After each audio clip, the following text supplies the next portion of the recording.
forecasting a cut. Walk us through what the thinking behind it is, and really how does this move the needle when it comes to the supply and demand dynamics?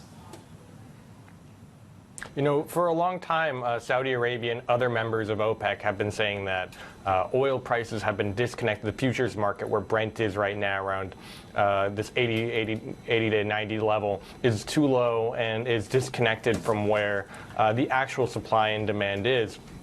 They think that the physical market is higher than the futures market and it should be priced accordingly. Now, because of that, they have been looking at modest cuts in the past. You know, they had a small cut in their previous meeting, but now they're looking at potentially 1 million barrels a day or more, which would be the largest cut since the pandemic began. You know, they were adding supply to the market, and leaders in the U.S. like Joe Biden and the Prime Minister of Japan have also been pushing for OPEC Plus to add supply to the market. So by them taking out the supply, it's likely to stabilize or increase prices. When you talk to the banks, analysts said that the sweet spot was about 500,000 barrels a day. If that was a cut of 500,000 barrels a day, you would probably stabilize prices right now and they would stop falling. If you cut by more than 1 million barrels a day, you could see perhaps a more bullish rise in prices. And it's interesting, right? A lot of questions about the relationship that OPEC Plus, the alliance between Riyadh and Moscow as well.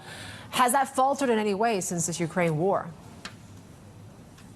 I mean, they're meeting in person, and I guess Russia will be sending their delegation as well. So that hasn't really faltered compared to where you've seen the relationship, obviously, with Russia and most of the West.